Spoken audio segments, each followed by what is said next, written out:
श्रीमद् भागवत जी में उपदेश करते हुए प्रभु बोले हैं कि तीव्रेन भक्ति योगेन, ये तीव्र भक्ति महाराज जी क्या है? गृहस्थ में तीव्र भक्ति का क्या स्वरूप होगा? केवल एक श्लोक समझ ले गीता जी का तो भगवत प्राप्ति निश्चित हो जाएगी। अनन्यस चिंतयन्तो माम, भगवान की बस इतनी बात समझ कि वो ये जना परिपासते तेषाम नित्याभियुक्तानाम योगक्षेमम वाम्यम। लौकिक और पारलौकिक कोई भी चाह अधूरी नहीं रह जाएगी। भगवान कहते हैं कि जो है उसकी रक्षा करूंगा और जो नहीं है उसको प्राप्त करा दूंगा। अप्राप्त की प्राप्ति का नाम योग और जो है उसकी रक्षा का नाम क्षेम। ये सारा भार भगवान ले रहे हैं। अपने को केवल चिंतन करना है, अनन्य चिंतन। बाहरी क्रियाओं के यहाँ कोई चर्चा नहीं कर रहे हैं, अनन्य चिंतन की बात कर रहे हैं। अगर हम हर समय श्वास प्रश्वास गुरु प्रदत्त या मनोनीत भगवान नाम निरंतर अभ्यास करें। नाम श्वास दो विलग चलत है, इनको भेद न मोको भावे। श्वास ही नाम, नाम ही श्वासा। नाम श्वास को भेद मिटावे, रोम रोम और रग रग बोले, तब कुछ स्वाद नाम को पावे। जैसे जैसे भगवान की स्मृति में हम डूबते हैं वैसे ही वैसे भगवान के लिए व्याकुलता पैदा होती है। व्याकुलता ही तीव्र भक्ति योग है। ये जितनी भक्ति की बाहरी क्रियाएं हैं इन सबका फल है गीता का ये श्लोक। अनन्य चेता सततम यो माम स्मृति नित्यशः तस्याहम सुलभा पार्थ। बस इसी में सुलभ कह दिया, मैं उसके लिए सुलभ हूँ। अब जैसे सांप अंदर बैठा है, बामी के ऊपर से हम लठ चला रहे हैं तो सांप को कोई फर्क नहीं पड़ता। ऐसे ही हृदय रूपी छिद्र में अज्ञान रूपी सर्प बैठा हुआ है। अब बाहर से हम भगवान की भक्ति के जो लक्षण है वो कर रहे हैं, वो अंदर से सकामता है, अंदर से व्यक्तियों के प्रति राग और द्वेष है, भगवत भावना नहीं। तो बहुत काल भक्ति करने पर भी उसको भगवदानंद की अनुभूति नहीं होगी। भगवदानंद की अनुभूति के बिना मन स्थिर नहीं होता है और जब तक मन चलायमान है तो साधक होते हुए भी वो असाधना के कार्य करता रहेगा। पक्की बात हमारी समझ लीजिए। निज सुख बिन मन होए कि तीरा। जब तक निज सुख आत्म सुख भगवत सुख नहीं मिलता तब तक मन शांत नहीं होता और मन जब तक भगवत सुख में शांत नहीं होगा तो विषय में शांति खोजेगा जहाँ बिल्कुल नहीं है। जिसके त्याग से शांति बताई गई है उसी के भोग में वो शांति खोजेगा। तो तीव्र भक्ति योग अनन्य चिंतन, भगवान का अनन्य चिंतन। तद स्मरणेन परम व्याकुलते तदर्पिता अखिलाचारिता। समस्त आचरण हमारे भगवान के अनुकूल हो। श्री कृष्ण अनुकूलेन प्रतिकूल से वर्जनम। हम त्याग कर दें जो भगवान के प्रतिकूल हो। तस्मात् शास्त्रम प्रमाणम ते कार्याकार्यो व्यवस्थित हो। जो भगवान ने शास्त्र में आज्ञा की, जो संत जनों ने विधि की, उसके अनुसार हम चले और नाम जप करें, सब ठीक हो जाए। निश्चित भगवत प्राप्ति हो जाएगी। अपने कर्तव्य को जो भगवत पूजा समझता है और सदैव भगवत स्मरण परायण रहता है और अधर्माचरण से दूर रहता है, उसे भगवत प्राप्ति की याचना भी नहीं करनी पड़ेगी भगवान से कि मुझे दर्शन दीजिए। भगवान समा जाएंगे। पी मूर्ति नैनन बसे तेहि रस रहाय समाये। वो हर समय भगवान में स्थित रहेगा।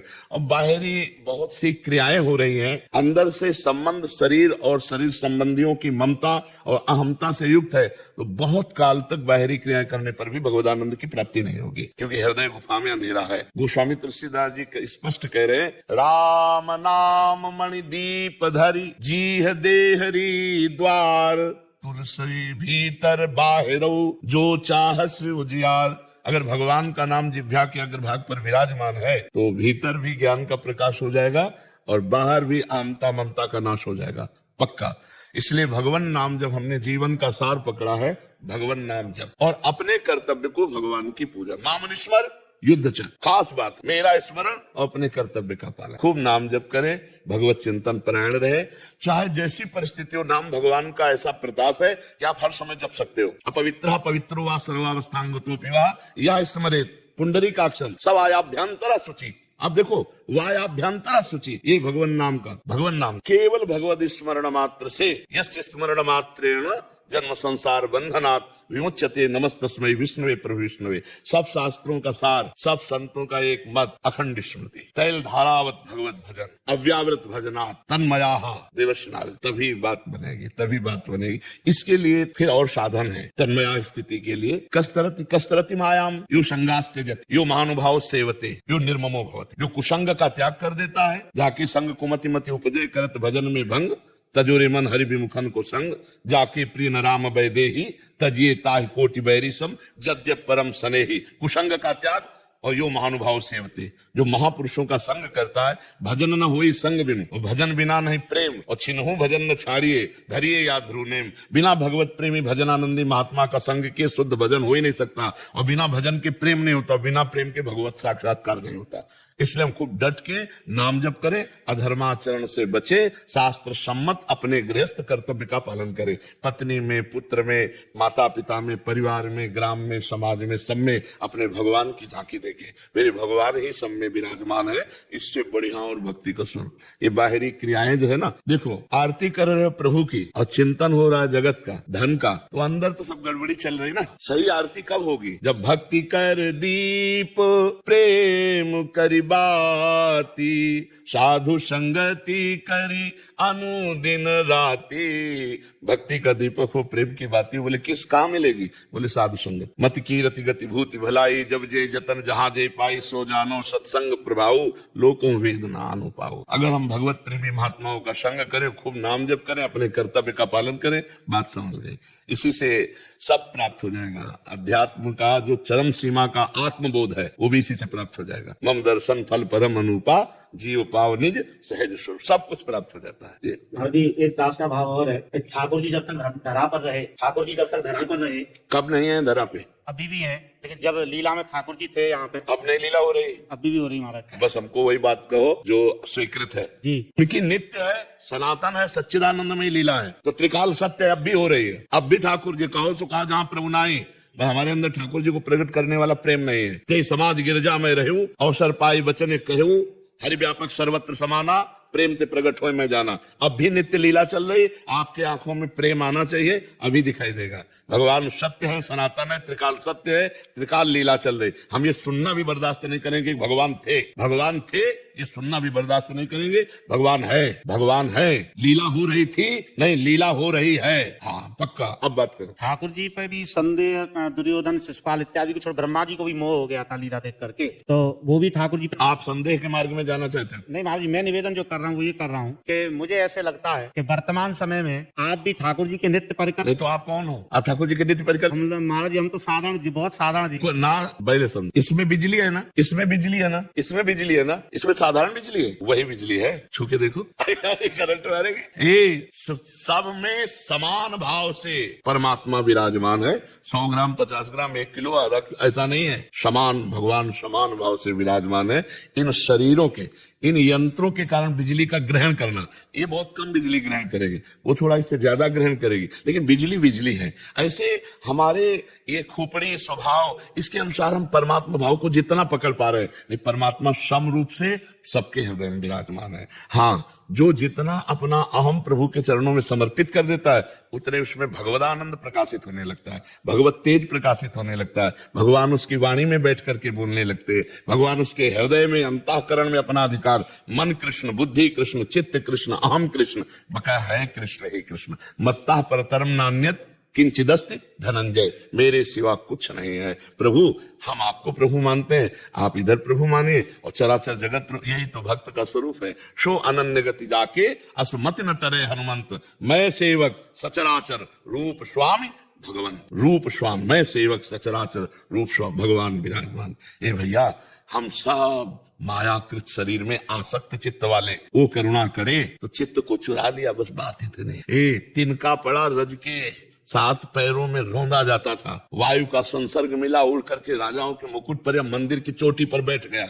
इसमें तिनके का महत्व नहीं है, नहीं, इसमें महत्व है उस वायु का जो तिनके को उड़ा करके मंदिर की चोटी पे बैठाल दिया। मूकम करोति वाचालम पंगुम लंघयते गिरिम यत् कृपा तमहं वंदे परमानंद। वही भगवान अपने शरणागतों को स्वीकार करते हैं, उतनी बात है, कुछ नहीं है। सब में वही विराजमान है।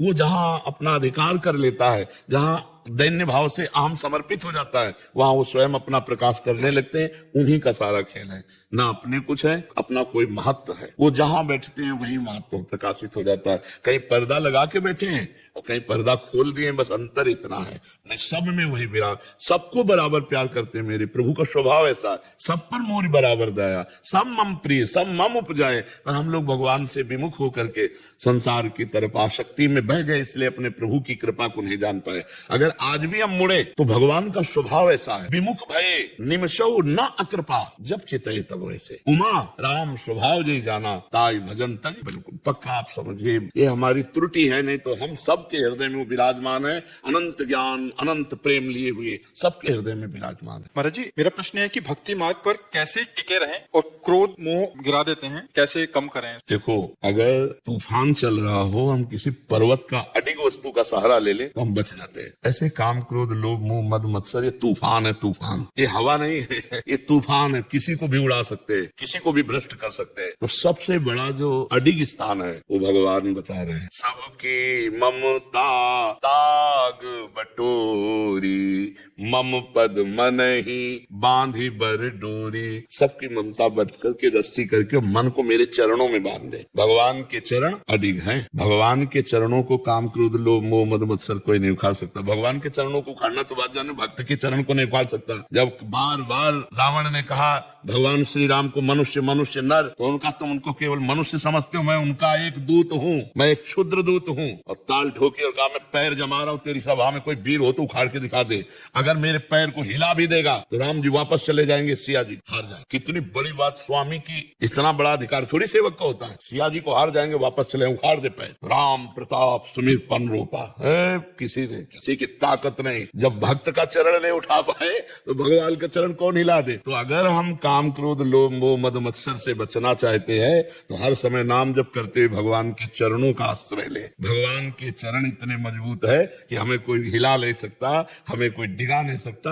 और अगर भगवान के चरण नहीं तो ना तपस्या रोक पाएगी ना कोई साधना रोक पाएगी। जिस समय ये वेग आते हैं ना तो सब ज्ञान अपहृत हो जाता है और वो वही करता है जो मन कहलाता है। जो मन कहलाता है भाई ये करना है, वही करना है।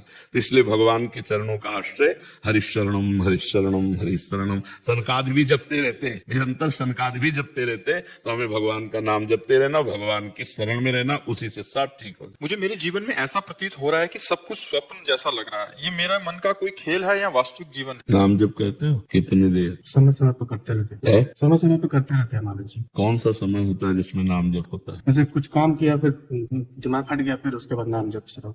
और अभ्यास करो और करो। क्या स्वप्न आपको लगता जैसे कुछ हो रहा है तो ऐसा लग रहा है कि ऑटोमेटिक हो जा रहा है, उसके बाद फिर है? अच्छा है भगवान की माया के द्वारा गुण में गुण बरत रहे हैं। ये ज्ञानी जन देखते हैं और भक्त जन देखते हैं कि भगवान की इच्छा से सब कुछ हो रहा है। हम अपने को कर्ता नहीं मानते हैं। दोनों, न ज्ञानी न भक्त। भक्त देखता है कि भगवान के द्वारा सब कुछ हो रहा है। ऐसे चराचर जगत में हो रहा है, ऐसे शरीर में भी हो रहा है। पर भक्त के द्वारा कभी पापाचरण नहीं होते, ज्ञानी के द्वारा कभी अधर्माचरण नहीं होते। जो ज्ञानी देखता है गुणानुगुण वर्तनते, तो ऐसा नहीं कि वो पाप को भी देख रहा है। पाप उसके द्वारा हो ही नहीं सकता जो ऐसा देखता है। भगवान के द्वारा सब कुछ हो रहा है तो अहंकार में ही काम क्रोध लोग होते हैं। इस वृत्ति में सब कामनाएं नष्ट हो जाती है। अपने को देखो, क्या आपकी ऐसी स्थिति है कि किसी भी तरह की कोई कामना नहीं रह गई? न भोग की, न पद प्रतिष्ठा की, न अर्थ की, न जीने की, न मरने की कोई आकांक्षा नहीं। तब माना जाएगा कि आपको पूरी सृष्टि स्वप्नवत दिखाई दे रही है। ब्रह्म सत्यम जगन मिथ्या, उमा कहूं मैं अनुभव अपना, सत हरिभजन जगत सब सपना। आप देखो कि क्या आपकी स्थिति ऐसी है। अगर नहीं है तो उसको प्राप्त करने के लिए मनुष्य जन्म मिला है। सत्संग सुनो, खूब नाम जप करो और यही भाव आगे बढ़ाते चले जाओ। तो जब पुष्ट हो जाएगा तो सिद्ध हो जाता है। फिर उसकी स्वाभाविक प्रवृत्ति वही बनी है, एक एक वृत्ति भगवदाकार हो जाती है। ठीक है। कलयुग में तप कैसे किया जाए? क्या सिर्फ नाम जप तप करने के बराबर माना गया है? तप बराबर कैसे हो सकता है? नाम के बराबर तप कैसे हो सकता है? ये तो नाम का मतलब अवहेलना करना होगा। तप जो होता है वो 3 प्रकार का होता है। एक होता है शरीर का तप, गर्मी सर्दी सहना। जैसे देखो कुछ तपस्वी जन है, गर्मी में आग लगाकर आसपास से बैठते हैं। कुछ सर्दी में जल में गले तक खड़े होकर के भूख प्यास सहना। बाहरी जो आगंतुक प्रकृति जनित कष्ट है उनको सहना, उनसे विक्षिप्त न होना, उसे शारीरिक तप कहते हैं। मानसिक तप के बिना शारीरिक तप का कोई महत्व नहीं बनता, क्योंकि शरीर का स्थूल ढांचा एक क्रियात्मक कष्ट सहा, लेकिन मना स्थिति क्या है? तो मना स्थिति में जब काम का प्रहार हो, क्रोध का प्रहार हो, ये ताप है। लोभ मोह मद मत्सर ईर्ष्या द्वेष मान अपमान स्तुति निंदा, इनको समान भाव से जो सह गया वो मन का तपस्वी। तन का तपस्वी तो कोई भी हो सकता है, लेकिन उसका फल है मन का तप। और वाणी का तप है निरंतर भगवान का नाम जप करते हुए मौन रहना। बोलना तो भगवत शब्दों में बोलना, सत्य बोलना, हितकर बोलना, ये तो तप महत्वशाली है। बाहरी दिखावे का देखो तब व्रत संयम नियम ये अहंकार की पुष्टि अगर कर दिए तो सब बेकार हो गए। अहंकार लेने से क्या तपस्या पूर्ण हो गई? यही खास बात है। भगवान के आश्रित होकर दैन्य भाव से आप जल में रहो, चाहे फल में रहो, चाहे रोटी में रहो, चाहे उससे कोई फर्क नहीं पड़ता। आपका चिंतन क्या हो रहा है? आप चिंतन कहाँ में है? जहाँ चिंतन वही आपकी स्थिति। हाँ, भगवान के लिए किया जाए और दैन्य रहा जाए और नाम जप किया जाए तो यही तप भगवत प्राप्ति करा देगा। कलयुग में सबसे बड़ा तप है पापाचरण ना करते हुए नाम जप कर लो, बस हमारी बात मान लो। चाहे रोटी खा के रहो, चाहे फल खा के रहो, चाहे पानी पी के रहो, भगवान का स्मरण नहीं हो रहा तो सब बेकार है। भगवत स्मृति हर समय नाम जप करते रहो। कलयुग केवल नाम आधारा, सुमिर सुमिर नर उतरै पारा। यह कलिकाल मलायतन मन कर देख विचार, श्री रघुनाथ नाम बिनु नाहिन आन आधार। समझ रहे लो बच्चा? अंदर काम सता रहा, उसको सह गए। भारी तपस्वी काम का ताप सह गए। बाहर की आग सही जा सकती है, अंदर की आग नहीं सही जा सकती। किसी ने गाली दी, वो अंदर जाके जला रही, सह गए चुपचाप तपस्वी। ये तपस्या, क्योंकि इसमें प्रदर्शन नहीं है, प्रदर्शन में लोक रिझावा है। लेकिन वो व्यक्ति मान अपमान सुख दुख लाभ हान सबको शांत भाव से सहकर भजन कर रहा है, उसको कोई नहीं जान पाएगा। उसको भगवान जानेंगे, उसे भगवत प्राप्ति होगी। तो तपस्या का अर्थ है आए हुए विकारों को सह जाना, सच्ची तपस्या। पर ये बहुत कठिन है, ये बहुत कठिन। भगवान के लिए जो किया जाए, कोई प्रदर्शन ना हो, दिखावा ना हो, तो हर बात भगवान को पसंद आ जाएगी। तुम्हारा व्रत रहना, तुम्हारा कष्ट सहना, सब भगवान एक एक का हिसाब देंगे। और दिखावे के लिए हो सो तो भारी से भारी तप भी किसी काम का नहीं है जी। इस प्रसंग में हम देखते हैं कि दुर्वासा जी दूब का रस पीते थे और बलकल की लंगोटी लगाते थे। अम्बरीश जी चक्रवर्ती सम्राट थे, लेकिन महाराज दुर्वासा परास्त हो गए अम्बरीश जी की भक्ति के कारण। क्यों? निरंतर भगवान का स्मरण, जितने व्रत संयम उपवास उपासना सब भगवान के लिए। तो हार गए। दुर्वासा जी चरणों में गिरेगा कि अम्बरीश जी के पूरा चरित्र सुनो ना। तो तपस्या वही सार्थक है जो भगवान के लिए की जाए, दिखावे के लिए नहीं, दूसरे को दिखाने के लिए तो फिर दम्भ पाखंड हो जाता है।